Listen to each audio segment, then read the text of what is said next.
could always use more heroes.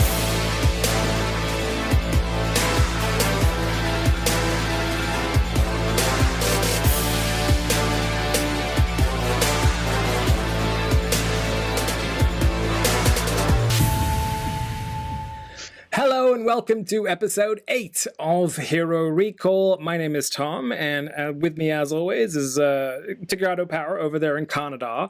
How's Canada doing today? Hot as fuck. Hot as fuck? That sucks, man. I was saying, yeah, we had a bit of a heat storm here recently. Like, me and my wife went to go play a round of mini golf, and it was like 96 degrees or something out. But luckily, it was one of those Hawaiian shaved ice places, so we had some soothing Hawaiian shaved ice to keep us cool. Whenever I think of shaved ice, I think of Italy, but yeah, I don't think it's that fancy. I could see Hawaii doing that too. Yeah, it's I just never thought of it before. Just ice with like a blob of artificial crap. It's fine. It's tasty enough, I guess, especially on a 96-degree day. So I'll take it. What's new, man? It's been a while, right? It's been a couple weeks. It's been an awful lot that's happened. I think we've kind of perpetually been putting this episode off because every time something, happens that we want to talk about, something else happens before we get a chance to record anything. And then we have to take that into account as well. So we're at this kind of spot now where so many things have happened that we really have to stop and just go, okay, now we're going to talk about it. And then we'll move about it going forward. So right now, the biggest piece of news that's ever dropped for Overwatch, is in full effect on the PTR, and that is the enforced role lock of 222. So previously, as anyone familiar with the game of Overwatch by now will know, GOATS was meta. That's 3 tanks, 3 supports, a very specific set of them that would interchange. But then towards the end of stage 3, we started to get a few DPS heavy stuff creeping in. I think Shanghai really put themselves out there and said, okay, we're going with this, and there's you can't change our minds, and it paid off for them. But where do you think we're at? Do you think this was a good move? Do you think it is past due, uncalled for, or do you think it was the best decision they've made in a while? Now, initially, I thought this is going to take a lot of creativity out of the game, and just you're not going to have all these crazy things like last minute switches. But then I thought about it more, and playing the PTR, I'm like, this is a good thing because A, it's rating you based on your role, so you're going to have more fair matches based on how good you are at a certain role. B, you're not going to have 3 DPS or 2 DPS and 1 person who wants to play DPS who then decides to throw because they're not on DPS. You still might have people throwing, but they're really trying, and they're going to just tank their own rating on a roll, so you're not going to get matched with them. Troll Maze are probably going to go up in percentage, because when the DPS want to throw, realistically, if they're forced to stick with DPS, they're probably going to May, do you think? May is kind of meta right now, though. That's true. That's true. The scary part. You're never going to know if your fucking spawn door is going to be closed off or not. I think it's for the most part good. Yeah. Especially me playing support. I've been playing support a lot on the role queue because tank queue right now of Sigma. You're in there forever. Don't try it. Well, try it once, but you're going to be in there for several million years. But with support, it actually feels like people kind of have a better idea of what they're doing. You still get the DPS who are flanking and then blame you when they get killed for not paying attention or going off on their own. But it generally feels more fair and more like your team's actually trying. It doesn't fix everything, but it reduces the probability that you're going to have a bad time. I think if you try and look at it objectively, right? If you take out, the idea of the fact that they have to keep an entire esport in mind when they're making these types of changes, that's a lot of money that's going into this whole Overwatch League franchise that has to have deserved value. And I think that to an extent, a lot of the changing it up is trying to keep the numbers up on watching and stuff. I think people maybe felt like GOATS was getting a bit stale, and they wanted to see more of the damage dealers come out again. So some of it is no doubt for those reasons. But then on the other side, I try and think about this, right? So when you're starting out a match now, or before 222 comes in, you're looking at the hero select screen. There's so many possibilities. Maybe you select DPS that you want to play, and then 2 other people choose DPS after, and you feel like, well, shit, like, fuck me, right? Like, I was trying to be nice and balance the team out, and I get it stolen from me. So those moments will just literally not exist anymore. Like, if you're in the DPS queue, you have to play DPS. They might still exist, but to a lesser extent with someone just picking your hero before you do. Yeah, but I think that's better. It limits the possibility of that, and it limits the damage of you just like, oh, I want to play DPS. You're going to be guaranteed to be playing DPS now. There's quite a few games that are won or lost in the spawn room, I think. There's quite a few games that are won or lost in the spawn room. Like, at the beginning, they'll look at the composition. One person will be, like, edgy about it, or they'll be keeping an eye on one particular player because they chose Widow or whatever. And that's what breeds tilting in this game, to be honest. So I guess it takes some of that out of it as well, because it's basically the tank saying, I want to play tank. I can't wait to play tank. I'm going to be the best tank I can be, you know? And not just some dude that, like, is secretly a Tracer main but got forced into Orisa for the 15th time today and is just having a shitty time with things. You know what I mean? So I like that. I like that at least everyone knows. I think everyone has at least 2 heroes in a pool that they feel very comfortable on if they've been playing the game for this amount of time since launch. And the other thing that I really like about it is that I don't play DPS because I never get the chance to. And I think that I can be good at it, but I just never have the practice. So I end up on a DPS here. I'm like, I don't know what to do because I haven't done this in a while. Right. And it will feel more fair for me to try, and I'll be matched against people of a similar caliber. At my skill level, and I'll build up. On console, I'm not worried about it because when I go to console now, I can just... I can even sometimes get headshots as Widow on console, so way more consistently than I used to be able to. But on PC, no. It's hard. It's hard. I can't. I don't know how to play Tracer on console. I'm a crazy, scary Tracer. On this, I'm like, no, I can't kill anything. It's just. But I'll get a chance to be better now. Yeah, I tell you what, I do kind of like. I like that there's 5 placements instead of 10. I think that was, and I like that there's 1 for each type of role. I think that was an amazing choice. Honestly, though, half of me just like, why do you even have the placements to begin with? Just fucking do away with them. You know what I mean? Like, I mean, realistically, like, you should place once, I think, and then just at the end of every season, you start where you left off and you earn it. You know what I mean? Because it's so random. Like, I feel like when I'm playing placement games, I'm literally just sat there and I'm blind to how my SR is moving in regular match terms. So if I win 5 and lose 5, I should be roughly even. And, you know, I basically will have the same SR I had last time, but I just couldn't see it for 10 matches. You know what I mean? And it's kind of, it's weird to me. I don't know. See, I like placements just because of the whole win-loss record thing, and I like the mystery. I don't know, it's not really like, I think it's a great thing. I kind of like not knowing. Okay. I feel a bit less stressed sometimes. Sometimes during placements, I feel more stressed, but that's more if I have a new account. If it's an account I already have, I'm less stressed about it. I'm like, okay, well, I might have lost that much, but I did really well, so maybe it's basically just hoping and praying that things work out for you. No one knows how to do it right. So either way, that's some pretty huge news, and let's talk about it in the terms of how they put it across to the general public. So, okay. First of all, let me have a look at the PTR notes. So when they first put it out, initially, they had to make a lot of kind of tweaks that went with it. Most of those tweaks centered around the fact that goats was now no longer going to be a thing. So how do you counter for people that were basically getting the majority of their value out of being surrounded by other people? So in terms of that, they made some big hefty changes. They made a change to your girl, Brigida. How do you feel about that? Because I know that you were interested in how that was going to play out, or whether that was going to slow you down, and he did it. It's funny. Some people are going to call that big change in nerf. Every time they do something that a lot of people call a nerf, I just think it just comes across as a buff to me. I can still fucking slay on that bitch. You see me playing Brigida against you, just jump off the map. Just go away. It's just like I was gonna in a queue where I was playing alone without team chat, I was getting 70% kill participation things. In my comp placements on PTR, I mostly played Brigitte, and I made it work. I won 4 out of 5 matches.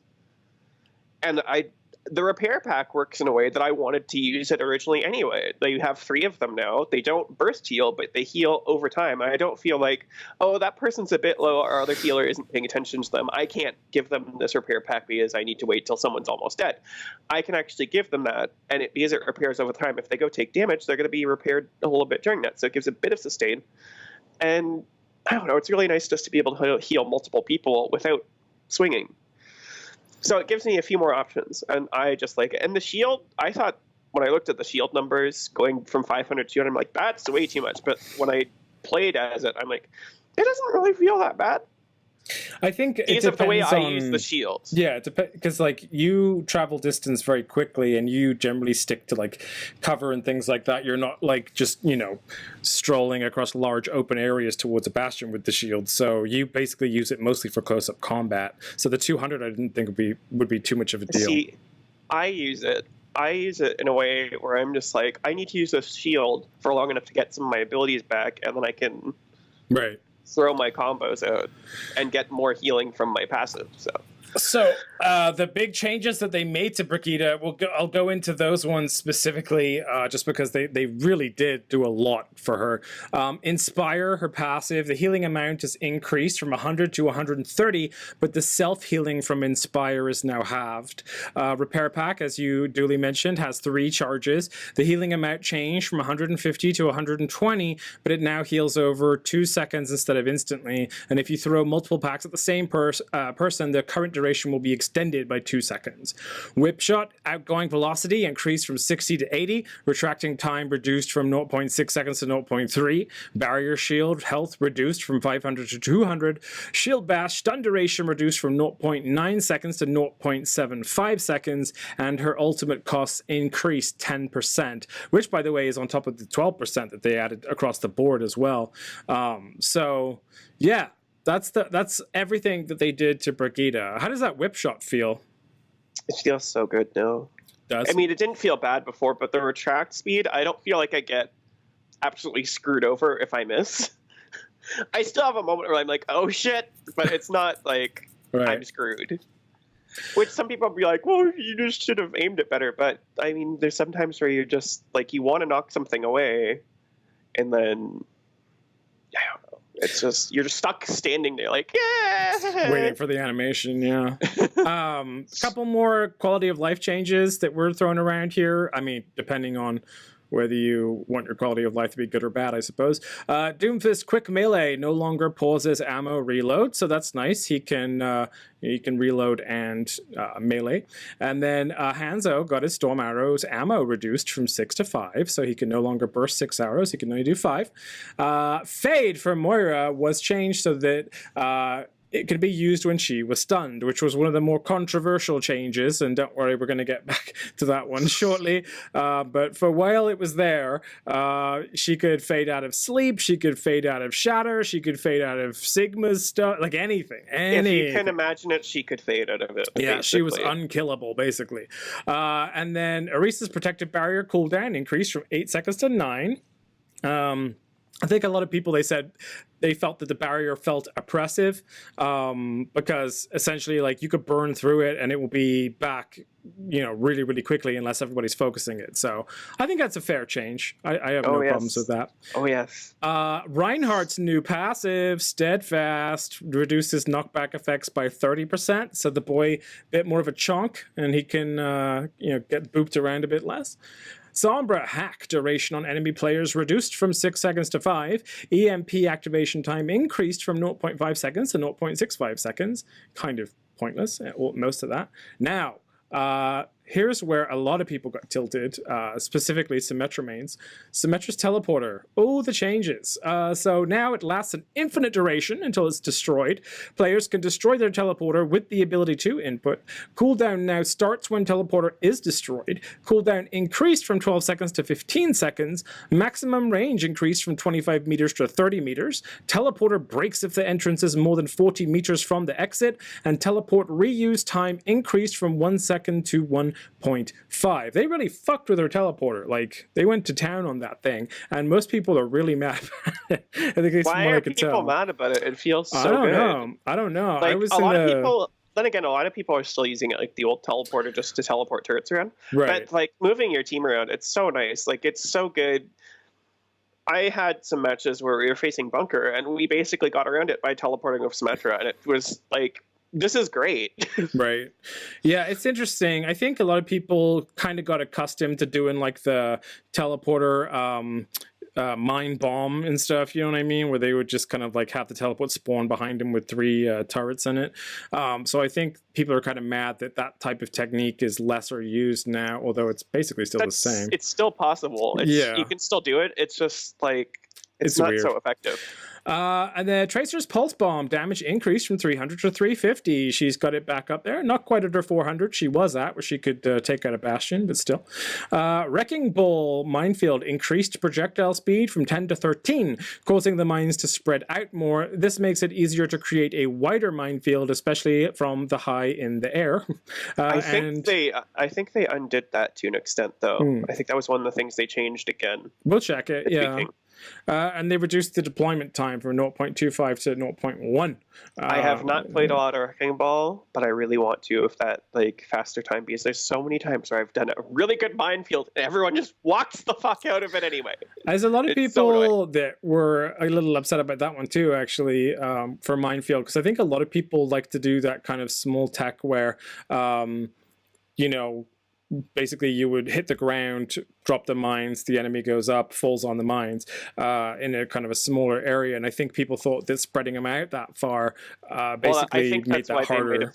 I think that's why they might have undid it, that they made the mines activate faster. Right. That's what I'm talking about. Right, that's true. Because that's the thing I'm looking forward to. But I don't know, I don't remember what the projectile speed thing was, so but I heard they decreased projectile speed from 13 to 12 afterwards. They decreased Symmetra's teleporter cooldown from 15 to 12 seconds, and the reuse time decreased from 1.5 to 1. EMP, it says, reworded from previous patch notes for clarity, activation time increased from 0.2 to 0.35, and then Diva Pilot ultimate cost reduced by 12%. So Diva gets a drop in getting her mech back. And then when they made those kind of bigger, wider sweeping changes, they took away Moira's ability to fade out of stuns. They did a cooldown reduction on one of Sigma's moves, the Kinetic Grasp. Then we'll get into that a little bit later. And then mostly just fixed a few bugs. So, yeah, they're still balancing right now, but it's been a pretty big answer to GOATS, this 2-2-2 roll queue. And, of course, it's affected the pro game as well quite significantly. So I'm excited. I really am. I can't wait for it to get like widespread, so it's just like the norm. I think the games are going to be better, fairer. I think that more people will feel better about their SR too, because they're gonna, you know, like at least be closer to where they feel like they should be at with a specific character class. Although I have actually seen a lot of like people saying they were so confident that they were gonna like slay it on support and get like, you know, 45 on support, but they were like shit on support, but they're suddenly like they're like a grandmaster tank or whatever for some reason. Like they said it was really weird. I don't know, it's really weird. I did 4 out of 5. I got 1 4 out of 5 support placements, and I got diamond. I won like 2 out of 5 tank placements, and I got almost diamonds, considering that my main account, my account on not PTR, is like 2,700. So I increased on those things. I think it knows that my DPS on PC isn't so good, though. So I think it's balancing that out. But I do think they're probably going to do some tuning to the system, maybe. Yeah, I think they'll have to. Because they said that. But I'm not sure, because I feel like that those support and tank ratings for me were pretty fair. Well, that's what I felt. It says that they've been actually collecting data for it for like a good while. They like were studying 4 months or something. Yeah, before they moved over. So, and I have not played that much DPS on PC. Of course, alongside Roll Lock, there is a new hero release too. That is Sigma. Don't worry. We got you. We're going to be going into a whole thing on him later, but we'll skip that for now. And then, of course, it is Summer Games time, which means that Lucia Bowl came out to play. Been playing some competitive Lucia Bowl today. And now they're kind of doing the skins differently. So instead of having the typical Summer Games thing where they just release a batch of skins and you just like win them or buy them, they're doing some that are kind of those event-based things, like the Nano Cola Diva and the Bastet for Ana. Basically, it's just win 9 games, people. It's the same thing. So just win 9 games and get a skin. They made it seem like they were going to make a different objective for it. They didn't. They misled us. It did feel like they were going for a different game mode or something. Like, no, we're just going to make your skins weirder to get.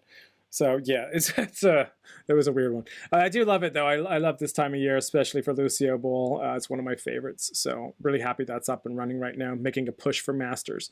So okay, let's get into actual league news because there's been quite a bit that's happened. So since we last talked to you, the Shanghai Dragons became the Stage 3 champions, playing... And they beat NYXL and Titans on the way to do it. They wrecked everybody on the way to do it, yeah, and eventually taking out Shock. It was a hell of a game. It really did go like a good distant time, and I think...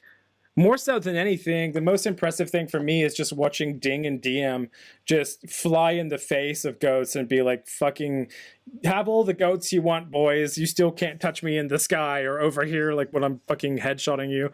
Like, they're ridiculous DPS duo. They really are. The Dragons are so lucky to have those. So that was great. It was a magical moment, especially after the 42 loss start to their time with the league.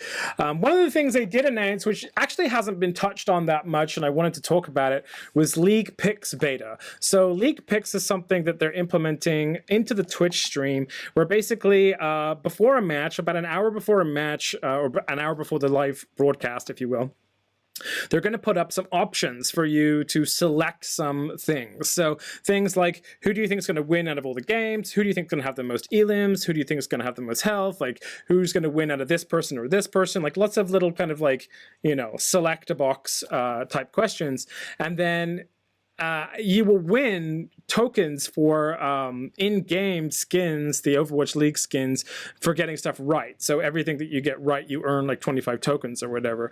It's pretty dope. I like it. It's kind of like gambling without money, so that's always nice. But also, it makes you feel like...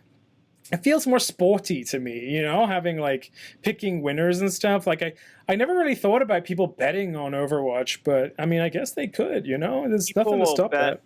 People will bet on fucking snails racing, man. I mean, true. If it's a competition, people are going to fucking bet on it. Let's be honest here. I wonder if it's like big in Korea, South Korea, like betting on esports. I don't know if gambling's actually... Might be illegal. There's several countries, I don't know what is in Korea, but there's several countries that don't like that sort of thing. I mean, Korea, they banned, what was it? Boosting. Oh, yeah. They weren't fucking around with that. No, so I don't know. Time. I don't know what the situation is there, but people are really into esports there, so anything's possible. I actually don't know how they'd feel about betting. No idea. So someone in the comments, let us know if you know about Korea. Please, yes, if you are Korean or if you know. I want to be more educated. Yes. I am trying by being a fan of the London Spitfire now, so. So alongside the London Spitfire, who's like, he's just changing his teams every week, folks, we also have some fun news for a member of my beloved Philadelphia Fusion that left our ranks. He was a very popular fellow. You may say that he was freed. He's a very attractive fellow. His name is Fragi, and he got traded to the Guangzhou Charge alongside Bishu. Bishu ended up there as well, another bench warmer, and then Philly acquired Kib out of the deal. So they paid cash for Bishu, and they got Kib for Fragi. So most people, when the Guangzhou Charge came out, the first match, were excited to see Fragi, and a little let down when he wasn't there when Rio started. But then they played, and was it Boston? It was Boston. It was Boston. Yeah, and then it was they 3-0'd them, and then it was like and map then they 4. Played Fragi Bishu. They literally swapped 5 out of the 6 players with subs. They had just not had game time, and they still won. Yeah, send out the B squad. Because Boston has terrible coaching staff. I love the players. Yeah. I still support the players, but I don't support the organization because fuck you suck. Fusion needs to get fusions. We need to see those two merge into one thing, and then everyone will be happy. We'll have a good main tank. I want fusions to be somewhere where he'll be He'll be appreciated. He'll be with Boombox and Kip. It'd be like let's just make Team Philly Britain. Team UK, okay? Let's just do that. Then I can just be super happy. Anyway, Fragi, super happy. He had a great time. They had him and Bishu on stage And he was doing the fucking flexing after and everything. It was great. It was wonderful. A little it's bit so of a good to see tear. him. Little bit of a tear to see him there. I think he really felt the love. I like Guangzhou now, by the way, everybody. Hi. Yeah. So that's another. I still like Outlaws. Outlaws are the only one who always stay. Outlaws always have my heart. Add it to the list. All right. So next up, let's talk about the World Cup because it's coming up fast. One of the things that was kind of interesting was that some players have officially come out and said they won't be playing this year. I think we kind of took it for granted that people would. It's weird, isn't it, that you would opt out of a World Cup? Because if you think about like... It's not, though. How so? Because of the time frame. Okay. You have League going much further into the year. It's a much longer season, and it's so close. Like, World Cup is going to be really close to the beginning of next season, so you're going to be switching, like... You have to go from being with your team. Like, think about, like, soccer clubs and FIFA World Cup and stuff. I mean, they have the summer off, so that's when they have the World Cup. And they already play with their national teams somewhat regularly. Like, they go on leave breaks, but you don't have that in Overwatch. They're not playing with their national teams in friendly matches or competitions or whatever during the league. They're playing with their team all the time. So you have to switch gears and be like, oh, I'm going to have to get used to all these players again. I haven't played with them in a while. Yeah. Why go through the trouble when I have to go start and then reset again and go back with my other team who's probably going to have new roster changes that I'll have to get used to all over again? Like, why not just get used to things? That's fair. I don't know. I'm so used to like and if even I'm so used to like in the World Cup and stuff, like people wanting to represent their country though. You know what I mean? Like getting to play for England or getting to play for the USA or whatever. It was like this big kind of like dream come true scenario. Yes. But here's the thing. Honestly, some countries just, because of their culture and because of their environment, they have a lot more bigger player pools and they're going to be favored. That's not to say that I mean, Korea's won every single World Cup so far, and that's because they have a great system. They have a great esports fandom over there. So the players have more support to do their thing, and they have a bigger talent pool to choose from, so they can choose the best of the best. Now, other countries, it's going to be hard to do that, so sometimes you have to be like, yeah, I'm really good at my role, but is everyone in my country going to be able to support me the way we will? That's why we see mixed rosters in Overwatch League. And I feel like the bigger prize is Overwatch League. That's what everyone's talking about. That's what's advertised more. I don't think Overwatch World Cup has been shown on ESPN.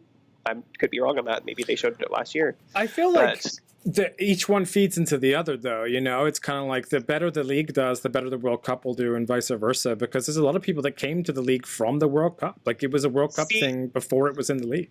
I came into the league. I'm the opposite. Like I don't really care about World Cup that much. I might watch it more this year, but I honestly don't really care who wins. I just want to see good Overwatch. That's the only thing I'm going for. So speaking of it, a couple teams have already announced their rosters, so I'm going to dig in a little bit here to a couple of them. So first of all, Team China looking strong, man. So they have Gushui, Aiming, Late Young, Elsa, Vettel, Leave, Crystal, Eileen, Jinmu, Kyo, Gary, Coldest, Faraway, and Secret playing, and a lot of obvious names there that people will recognize. And then we have Denmark. Denmark has Zapre, Fisher, Obling, Shax, Moors, Naga, Molfig, Anders Henningsen, Scalar, Ding, Honey, and Kalex from Boston Uprising. In fact, most of that is contenders and nowhere near the league except for Kalex by the looks of it. Finland has Taimu, Davin, Olu, Ricky Fox, RCK, Zappis, LH Cloudy, Milky Man, Shaz, Zuppa, Masa, and Jofi. And then, so no Fragi for Finland. Was he Finnish? Is he Finnish? I feel like he's Finnish, right? He is from... He's Finnish. Which one is... I think he's from Turku. I forget which city he's from. Why did I all of a sudden forgot this? I looked at this the other day. I'm like, oh, he's from that city. I guess Pretty sure he's they're from going to use Turkey. Cloudy as a main tank then, maybe. Hard to tell. I need to... France. Leaf. Kegazi. Soon. Asking. AKM. Hardest. Suna. Poco, Tech36, Chubbs, FD God, and Hype. So pretty good there, I think, between Soon and Poco, AKM. It's a strong lineup. Germany, we have Hadi, Dyer, Moose, Dakron, Engineer, Kozak, Radi, Phi, That Ace, Refid, IBTB, and Palace. And Team Greece, McClone, Kyubi, Psycho, Robert, Graffa, The Cook, Fable, Seisma, Lestrak, Jobin, Kaler, McJohn. Don't know anyone from that. That's got to be the randomest team. Greece. I'm surprised they even have a team. That's so weird. Hong Kong, Kreko, Siskit or Mikau, Moonblue, Mui, I'm Crazy, Matt Step, Steven, Jazzy, Kelvin, Mango Jai, and Yewind. And then God, Latvia? Yeah, I'm not getting into Latvia. Let's just find ones that...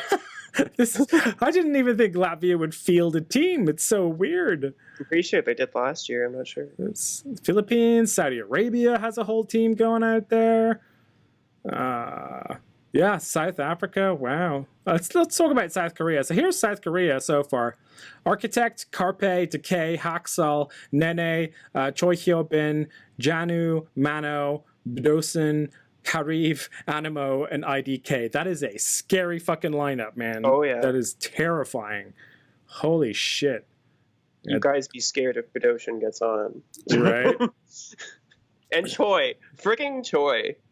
Choi and Janu, like, those are both very good off tanks, but Choi is terrifying. Team UK, that's my boys. KSP, Kib, Linux, Zeal, Brute, Smex, Fusions, Numlocked, Boombox, Funny Astro, Cruise, and Slur. Funny Astro making the team is interesting. I'd like to see whether they choose to field him over Cruise at any point. So yeah, so lots of really cool sort of announcements, though I think China and Hong Kong are looking probably the strongest there. Hong Kong? Not Hong Kong, sorry, South Korea. China and South Korea. Hong Kong, I can't even remember. I would also add, for all you guys out there to watch out for Finland and watch out for the US. I think they're also going to be up there this year. Canada, I feel like, are going to have a really bad year. Is Super doing the tank for USA? Okay, so they haven't actually filtered down to their 7, but Super and Muma, like, they have 3 main tanks in their tank roster that they can choose from. They've got Muma, Super, and Fact Fiction. The only dedicated off tank there is Space. Interesting. Although people have said, like, yeah, Super can also off tank, but that's probably not what the way they're going to go. So we'll have to see. I think they're kind of. I think they'll field Super. I think they'll field him. They'll probably take Muma as backup, but okay. And then so. This was a bit of big news. So one of the interesting or most interesting things to come out of last year's Overwatch World Cup was this young gentleman called Leave. Leave was absolutely terrifying. From all accounts, I did not watch the game Canada versus China, but apparently Leave carried. Yeah. That's what I heard. Insane hit scan DPS player. His McCree is out of this world. Like, he was just it was killer. So he's going to be joining Chengdu. So Chengdu's starting to get more and more formidable as time goes on. I think they're going to be huge. Note everybody, he's not going to be of age this year, so he can't play this year. But they've hired him for next year in anticipation. They're smart. And trust me, if any country is going to be challenging South Korea for sure this year, it's going to be China. They have a good chance of winning. And then I wanted to point this out just because I thought it was cool. So for the first time ever, a Saudi Arabian player has made contenders, and that is KSA. KSA is going to be joining Young and Beautiful as they are preparing to take on Angry Titans. I thought that was really exciting because, the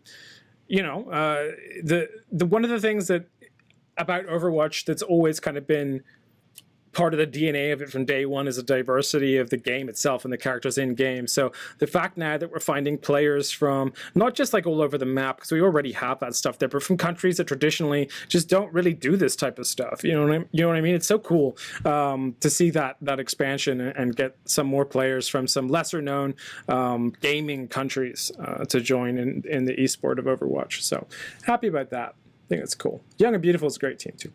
And then we have Aspen. Do you want to talk about Aspen's update for everybody? She's going pro. She's going pro. She's ditching Cloud9. And yeah. As a streamer. She was a streamer for them. So now she's going to be trying to go pro with Overwatch. She's really excited about it. A lot of people are fans of Aspen. I think more so, I'm just happy to see more ladies try and tackle the league because, Gagori's had a whole lot of shit on her shoulders since day one. I feel like she could use at least one other person to help bear the load a little bit and allow for more people to come through. Side note, Shanghai actually played Gagori in a match. They did, recently. Yeah. And they won, and I think they won the map. It was only for one map, I think. But they won the map. So I think with 2-2-2, we might see Gagori more again. I saw they posted on Twitter, they just had like in parentheses, she's here. And that was it. That's all they posted. Yeah. That was hype. I like that. She has arrived. I'm excited. I still have my Gagori season 1 jersey. Alrighty. And then the last thing that I want to dig into, and I just thought this was interesting and I thought it might spark some conversation. So this is the weirdest goddamn exchange that happened in July 25th. Crystal from Hanzo Spark.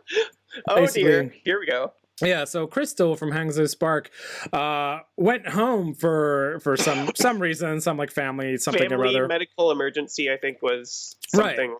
Family medical issue, so someone in the family probably was sick. So he went, but then I guess he didn't tell them that like how long he was going to be gone or something, and they were just like waiting for him to show up, and he never did. Here's the story that I've heard. He asked for 10 days, was going to go back, had visa issues. People can correct me if I'm wrong. This is just the version This is his version. Visa issues, and the team wasn't clear on if he should take more leave. Like, apparently a whole bunch, like, both sides probably were unclear on something here. That's what it sounds like, is that there's a little bit from party A, a little bit from party B. It sounds like my miscommunication. Understanding is that, like, he was going to come back. He had full intentions to come back, but he encountered visa issues, and he's like, he wasn't sure what to do. He was, I imagine he must have told the team, but like maybe he said, like, I'll get this sorted out before I come back. Somebody, probably both sides screwed up to some degree. It's a mess. It's like on the level, not quite on the same level, but like the drama here is almost at the same level as the Boston Valiant trade that fell through. It is. It's that kind of energy. It's one of those Overwatch is an anime type moments, Yes. Yeah, so essentially, he left. He didn't tell him, the situation, and they warned him. They told him he's going to be fined 3 times his salary. Each day he's gone. Each day he's gone, and it says they wish him, to be serious about his wrong and get back to the team as soon as possible. But they posted this like on their official Twitter page as like a statement from the Spark. Like, they put his ass on blast in public. Like this could have been handled behind the scenes. Petty fucking energy here. Like, it was like so dramatic. Like, it's so the opposite of the Spark. Hangzhou, you're so cute, and then Hangzhou can apparently cut a bitch. Right. Holy fuck. Yeah, like the Telly team has a fucking knife, and he's coming for you. They're so renowned for being this cutesy kind of like adorable organization. They straight up put his ass on blast. I did have to chuckle on this one. But yeah, he said he apologized. He publicly apologized. Tried to explain himself, and I think that whole scenario is resolved now. But either way, to me, this like the handling of it was more so what drew my attention. Like, really, like, is that the best way to do that? Like, come on. I would have at least kind of just quietly had a word with him. I don't know. I guess maybe just because he hadn't checked in. I don't know. And what have we learned today, class? Don't fuck with Telly. Don't fuck with Telly. Not if you want to get paid, because he ain't having any of it. His little seal probably fucking murder you too. Alrighty, so that's your update for the game and the league, and let's talk about that for a second. That's a lot of shit that just happened. So we have basically they've completely redesigned like the rules of the game, which is a pretty huge news. This is Overwatch 2, right? Maybe kind of Overwatch 2.0, 1.0, 1.5 maybe. So they have that. Fragi, of course, returned to form. Really happy about that. Stage 4 underway with the roll lock. And then we had the league picks, which is going to be kind of nice. The World Cup teams that have been announced so far, including Greece. I know you're all waiting for that one. And then Leave joining Chengdu. I have contenders gaining the first ever Saudi Arabian player in KSA. Aspen going pro and Crystal going AWOL. And with that, let's move on to personal focus. So it's been a while since we treated this properly, because it's kind of like we talked about our own play for a little bit, and then we kind of like went dry on it for a while, and we were just choosing like favorite maps and stuff. But I thought I'd bring it back this episode and actually be like, okay, so what have you been doing? You know, so what are your personal challenges right now? Like, what are you trying to achieve with the game? Where are you trying to get to? How you living? So recently, I've actually been playing the PTR a lot. Okay. Both because Sigma's there and because of the roll-off. But mostly what I've been doing on the PTR is playing support and increasing my flexibility on support. I've really been working on my Zen recently. I've been working past few days Baptiste, because I think Baptiste is going to be pretty powerful in this next few months of the game. He seems to be being used in the league a bit more. Rascal definitely seems to have a good handle on him right now. Rascal's play for Shock on Baptiste is second to none. And I don't think we're going to see him on Baptiste right now. Yeah. I don't know I haven't watched a Shock match. I don't even know. Yeah, I haven't seen one since they started. But I do see people still using Baptiste. I do think he's going to be, like, when you have the Hagarisa, he's going to be pretty good with them. And I've been learning him a lot. I've been obviously trying to master the new Brigadier changes. I think I have a pretty good handle. Obviously, can't totally master anything in just a short time, but I have a pretty good handle. And when I went back to regular Overwatch, I was like, why do I only have one health pack? What the fuck is this? So I'm already used to it. Brigida's the one who I can always just get used to really quickly whenever they change her. But those are most of the things I've been doing. I haven't really been doing tank that much because it's really difficult to get in the QB as everyone wants to play Sigma. So it's a long queue. And DPS I'm just not really touching because I'm not too interested. I legitimately never thought I'd hear the day when someone said, oh, there's a long queue if you want to be a tank. Like, just, you know what I mean? It's sort of going down now. But yeah, recently, the initial I've been hype's selecting, gone over. like, you can put me on tank or support, and it always puts me on support. So the support queue is still shorter. But last time I went into PTR, all the queues said less than 5 minutes. Oh. So they were all even. I still feel like support was probably the shortest of those.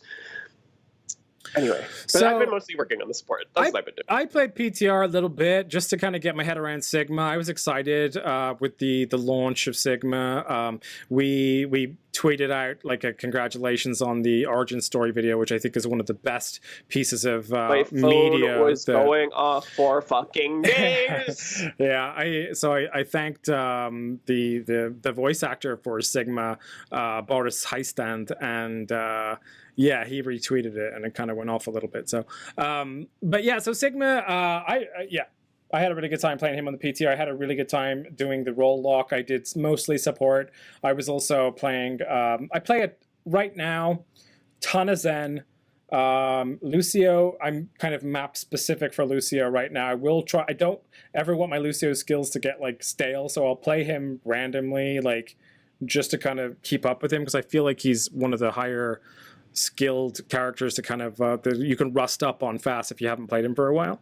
But I've also actually been playing a lot of tank. I've been playing a ton of Roadhog and Winston, which are two characters that I don't play an awful lot. But Winston, I'm finally starting to get the hang of him, and he really does destroy at lower ranks. Like the squishies just don't know how to deal with it at all, which is really cool. And then Roadhog hooks, of course, trying to get the proficiency in the Roadhog hooks going in the new meta, which is the yoink and oink meta. So yeah, I'm mostly focusing on that, and so far so good. I do want to spend some more time on the PC. We're gonna have to start setting up some time to do that. So I need to get my wrists and everything used to it, because I don't know, I get so sore. That's why you have these. Oh, is that fair enough? They're compression gloves. Oh, it helps. Because I'm on a computer all day at work. So it's really cold in my basement, so it's bad for my wrists. B, my wrists have actually I don't have that same pain. Like when I started playing PC, I was complaining every day to Tom, like, my wrists fucking hurt. I'm gonna die. And then now that doesn't really happen anymore. So just get some of these. I know people are going to make fun of you, but it doesn't matter. Who cares? No one can see me in my basement. So I plan on doing some more of that as well. I'm excited to get around Zen on PC most of all. That's the character I'm going to hard focus on for a while anyway. It took me a while to feel like I'm kind of good on him again. It takes a while. It feels different. Projectile and PC feels so different. I don't know what it is. It does. And also just in general, like, I'm so used to the movement of an analog stick that just even now using the mouse for precision is hard for me. So my mechanics really do need a top up. All right. So great. So you've been mostly focusing on support, been mostly focusing on tanks. I also forgot.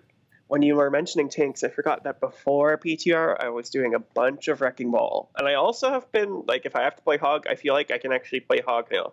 So there's that, but it was mostly support. I just wanted to add that little note. I'm really a fan of the Round Boy tanks, Winston, Roadhog, and Wrecking Ball. Alrighty. So let's talk about Sigma. So Sigma, newest character in the game. Really, really, really exciting launch. I think they did an excellent job of the reveal. I was super hyped for that video. So Sigma's real name is Sebrin de Cooper. How old is he? Let's do the guess his age thing. What do you think? 62. He is 62. Did I get it right? He is 62, right on the nail. I just fucking guessed. Damn. Nailed it. I actually got one right. I did not underestimate by like 20 fucking years for once. Nope. He's 62. You nailed it. Right on. I won Overwatch. I'm Grandmaster. They just give you a trophy now. That's how it works. Jeff Kaplan. He's a Dutch astrophysicist. His base is The Hague in Netherlands, which means that I assume that we're going to see The Hague as a map at some point. His affiliation is definitely Talon currently. Does he know that? Maybe not. We're not sure. He's definitely not necessarily lucid all the time. He's definitely a little bit eccentric, to say the least. So let's talk about his abilities. So they're really exciting. So the weapon is like an actual oddity, isn't it? Like, it doesn't fit into any categories. He throws D20s. Right? So hyperspheres, their official names, are splash projectiles. They do 2 charges per shot each, 60 direct damage, 10.5 to 35 splash damage, and 2.625 to 8.75 self damage. This projectile speed is 50 meters per second. The max range is 20 meters. Area of effect is a 3 meter explosion radius. The rate of fire is 2 charges per 1.5 seconds. And it can headshot. And they can bounce.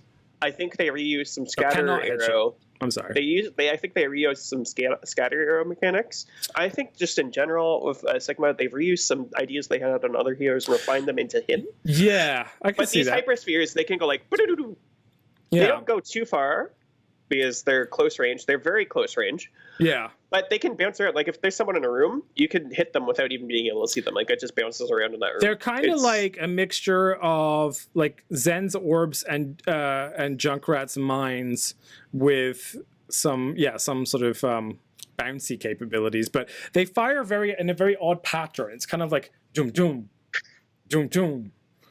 Doom, doom. Like, they're one after the other, like, honestly, in 2 strikes. It feels like, kind of weird. For anyone who may have played Destiny, honestly feels like a Destiny weapon. Like, it actually, and the sound of it and everything, it feels like some sort of Destiny weapon, like an exotic weapon.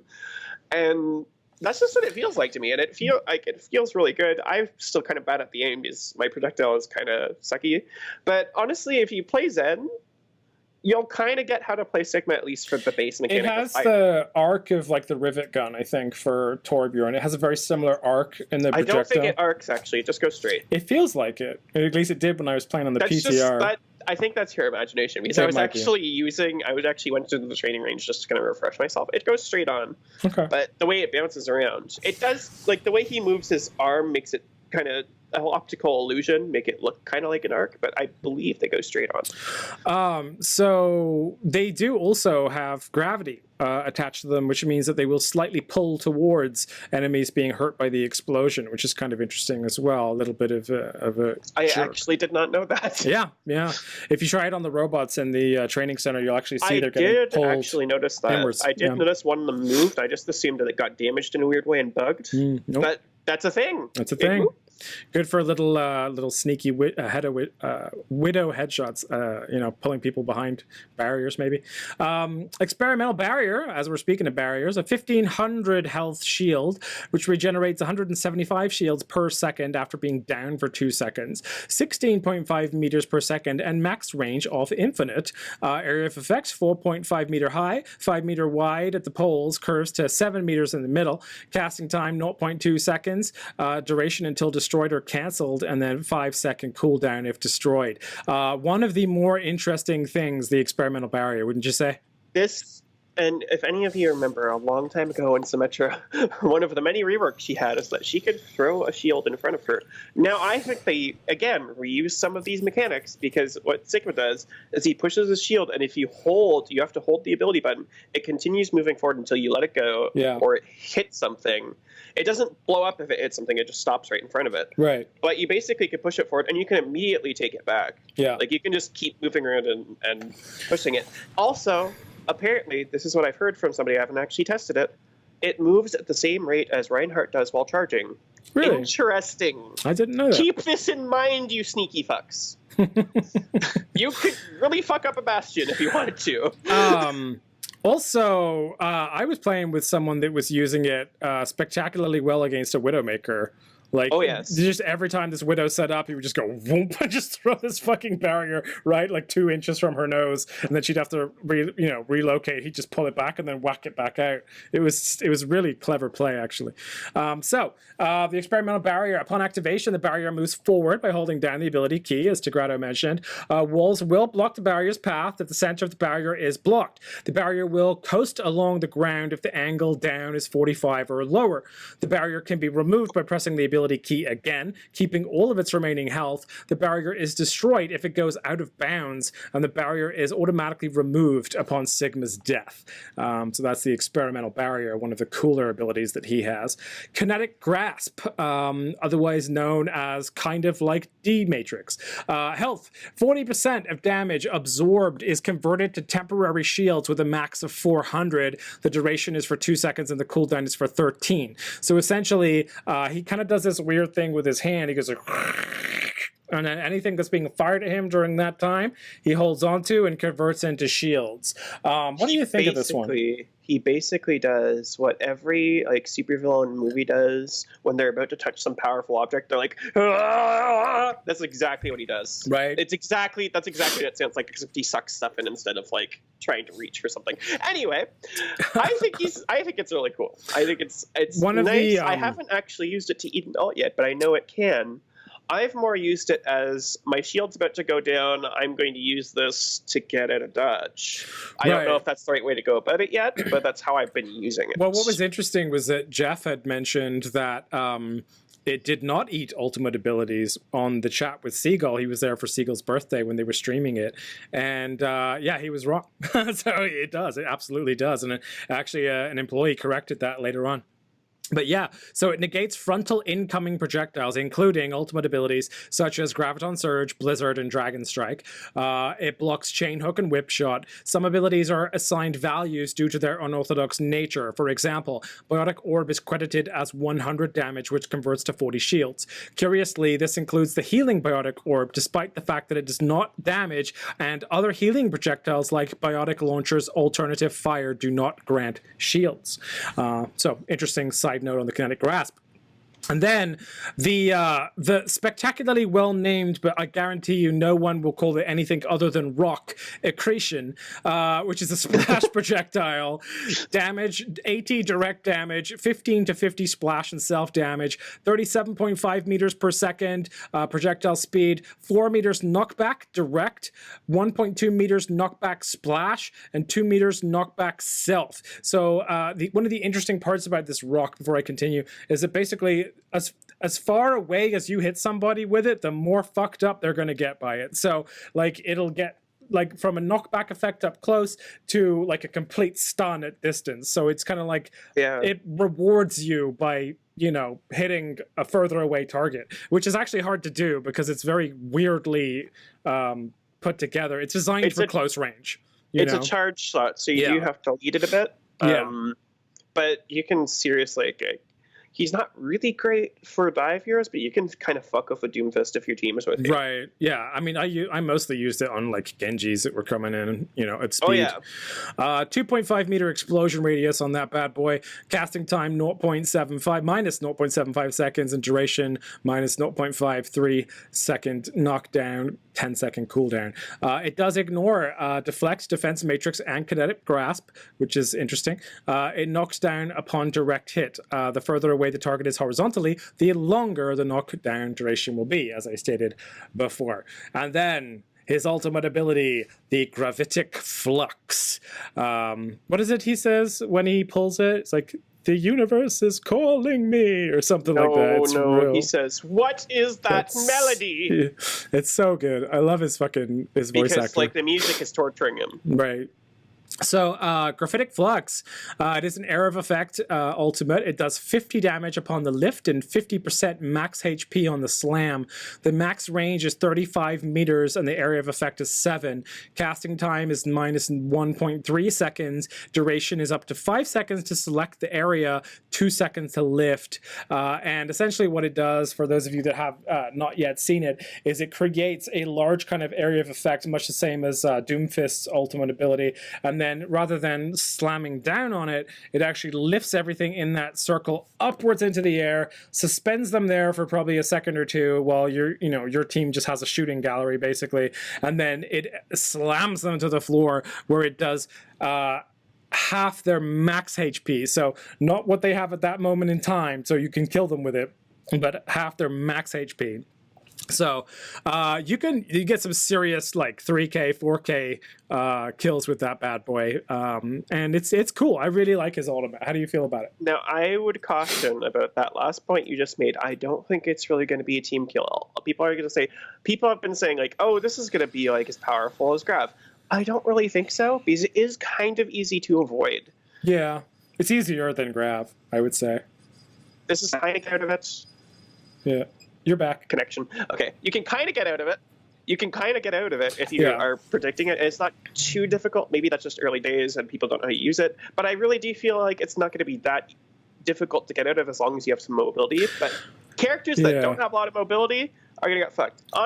Fucked. I've seen a couple good, interesting uses of it. One of my favorites was Point C on King's Row, where the guy dropped down the big hole, and then pulled ult and then flew up from the lava and lifted everyone from behind, which is awesome. I've also seen them C9 a payload with it, literally just lifted the payload. Everyone removed from the payload. It had been on for so long overtime, it just they won the game immediately because they just knocked everyone off. It was really fucked up, yeah. So really, really good usages of this ult, of course, stacking it with other ults also, like McCree's Deadeye, like perfect for that. Although it can also go against you if a McCree pulls Deadeye on you in the air. I also feel like, and this is a consensus, pretty much a consensus I've heard of a lot of people, it might be difficult to charge against a bunker, but you can fuck up a bastion. Oh, yeah. So nicely. Like, you lift that bastion away from shields and everything, just shoot the bastion. Yeah. Like, this is why I say it's going to be very good for taking out a very specific target, or two, or sometimes three.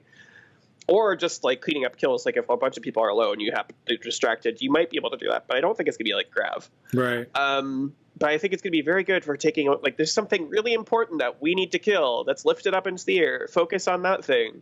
Yeah, for sure. Get them. For sure. So, so those are kind of Sigma's, that's his kit. A little bit of his backstory for you. So, brilliant astrophysicist Dr. Sebron de Cooper's life changed forever when an experiment gone wrong gave him the ability to control gravity. Now, Talon manipulates him to their own ends. Dr. Cooper was considered a pioneer in his field. His life's work involved devising a way to harness the power of gravity. Equally known for his groundbreaking research and eccentric personality, he conducted most of his studies from his lab in The Hague. Believing that he was close to achieving his goal, he performed his most important experiment on an internal space station. But something went wrong. Triggering the brief formation of a black hole, De Cooper was only exposed to its power for a moment, but he suffered serious psychological damage. The area around him began to experience strange fluctuations in gravity, peaking and dropping in time with his reactions. He had to be evacuated immediately. Upon returning to Earth, De Cooper was quarantined in a secret government facility. Between his ravings about the patterns of the universe, the psychic damage he sustained, and the gravitic anomalies happening around him, he was deemed unsafe and detained for years under the name Subject Sigma. Isolated and unable to control his powers, De Cooper retreated into his own mind. He thought he would never see the outside world again. And of course, he does go on to be abused by Talon for their evil purposes. So, that being said, Sigma is... Long story short, people, he's nuts. Yeah, he's a nutso astrophysicist. But not just regular nuts, like he's very interesting nuts. He's rich people nuts. He's Frasier nuts. You know what I mean? Like, if Frasier went nuts, he'd be a little bit like Sigma. Actually, I can see it. Right? That's a good analogy. People are going to be like, who the fuck's Frasier? But I understood that reference. I get it. Friggin' Kelsey Grammer. So he is Hero 31. He was leaked 4 days before his official reveal on July 18th by the Mexican blog post detailing the new role queue feature. The image was tweeted by Team Mexico of the Overwatch World Cup, just fucking with Blizzard. Sigma is the 18th letter of the Greek alphabet and has various uses as a symbol in science and mathematics. It's displayed on his inmate suit as Subject Sigma. Sigma is currently the oldest character in the hero lineup. At the beginning of Sigma's origin story video, there are yellow letters that appear on the screen which spell out M. Dejerveb. When reversed, it spells Brevit me, which is Dutch for release me. The number 31 is the Dutch international calling code. Blizzard has a campus in The Hague and as such has several Dutch employees both in Europe and North America, so they were able to consult with their employees on names and quotes and incorporated a lot of Dutch influences into the character. Sigma's hostile ultimate voice line, Het Universum zingt voor mich, is the universe sings for me, was contributed by Chris Metzen, who acted as a creative consultant for the origin story video. Sigma's hero select voice line, there is no obligation for the universe to make sense to you, is a quote from the famous astrophysicist Neil deGrasse Tyson, and he is most likely inspired in part by the Dutch scientist Gerard Cooper. So, ooh. Yeah. I've always liked that line. It's like, there's no obligation for the universe to make sense to you. Yeah. He's dope. I like him a lot. I think he's, I think, we needed a new shield tank. It was time. We definitely needed one. I think he's more fun to play because of the skill cap level on him. Like you could see the difference with good Sigma players and people that are just using Sigma. Like, kind of how, like, at the beginning of when Wrecking Ball was released, you knew the people that had their, had Wrecking Ball figured out, and you knew the people that were just trying him because he was a new character. I feel like Sigma's a lot like that. Like, you can fuck everything up, or because of his skill cap, just be basically useless Reinhardt. So, yeah, so I mean, I'm really, really excited for him to come out on the main game. He doesn't really have much in the way of like voice lines or skins or anything, so we can't get too far into that. I guess what we could talk about though is how you think he'll affect the meta. Do you think he's going to be a character that gets played a lot in Overwatch League upon release? I am not sure. I think he'll be very map specific because he's very close range, but I could honestly see him being used with like a double main tank thing. I could see him being used with Reinhardt in some cases. Double because shield. You can have the shields like overlapping. I've actually seen it used to great effect.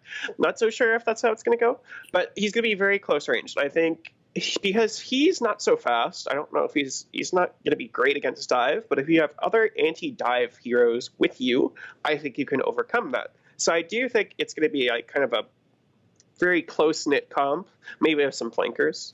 How do you feel about the fact that a lot of people have said that they feel like he was made as a companion tank to Wrecking Ball? I could see that because of the fucking of gravity.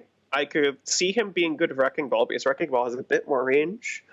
The one thing that I don't know how it will work, this is just a Wrecking Ball thing in general though, is that Wrecking Ball is fast, very fast. Sigma is very slow. Right. So But I think you there's could have like an interesting contrast there, but we'll have to see how Yeah. it works out. I really want to try it. I've not been able to try it. I could see both ways, it working very well and it not working very well at all. I think it's really going to depend on who's playing what. It's weird because it's almost like a reverse roles situation, because typically, like in your tank duos, you have the main tank and the off tank. I almost feel like this is a reverse. So whereas people had previously classified Wrecking Ball as a main tank for his skill set, even though he doesn't have a shield that can protect anyone else, and Sigma is invariably more similar to a main tank than Wrecking Ball. Sigma plays more like an off tank, and Wrecking Ball still plays like a main tank. So it's like if you're going to have Wrecking Ball and run that for the utility of chaos, which is what Wrecking Ball is, he is the utility of chaos, just like Doomfist, sowing seeds of distrust and, smashing the back line. And that's all of what Wrecking Ball is about. Then you have Sigma, who is counterbalancing that play by providing like steady, medium to short range attack, keeping the shields up for people that, are not anywhere near the mouse or the sorry, the gopher or whatever the fuck he is. Hamster, there you go. And yeah, so I feel like it's an interesting kind of like dynamic between those two. So I actually think that's an interesting combination. Not to mention, I imagine Mines with his ultimate. That would be pretty fun.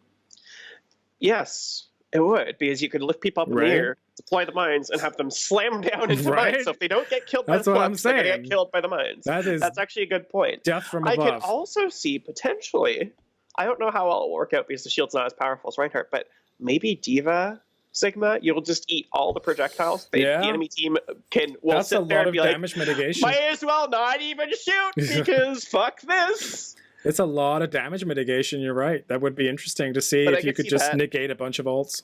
Here's the thing, I think he's going to be useful with a lot of different tanks, and he could, like, some things will obviously be better than others. We still have to find out, but there's a lot of potential. I think, again, he's going to be pretty close range, close-knit pumps. I see it as a specialist position. I see it as like something, like someone's going to come along like Ameng and just kind of like own this role and just show everyone how it's done. Same as Rascal on Batiste. It's going to be one of those. Yeah, exactly. Someone's going to come along and just be like, no, this is how you Sigma, bitch. And then like it's going to be just open the doors and people are going to be like, wow, so that's how you're supposed to play him. So I assume that's going to be like a moment of clarity here at some point. But yeah, really excited. Great new character, great new story, great new abilities, like just lots of good stuff. So really, really pumped for Sigma to get released. And that's our show. So that's this week. That's episode 8 of Hero Recall. Thanks for joining us for this one. A lot of stuff has changed. So somehow we managed to keep it shorter than usual though. So we're doing something right. We're trying to keep the time down for you. I feel like we always kind of like accidentally push this like hour and a half, hour 45-minute bench because we have so much to talk about, but we're trying to be better about cutting certain things so we have more time to dig into the important things. So hopefully that's working out for you guys. Let us know, of course, in the comments, what you enjoy about the show, what you want to see more of, any suggestions you have, like any kind of games you want us to play. I'm down for any of it. But yeah, so anything you want to mention there, since we're going to be off air for a little while till we get back for the next episode? I don't know. Have fun. I don't know. Good luck. I don't know. Just good luck learning Sigma and be nice to each other. Yay! Be nice to each other. I love it. Alrighty, so seize the day like Fragi seized Boston Uprising on map 4, and you have a lovely rest of your week because the world needs more heroes like you. See you next time. Bye bye.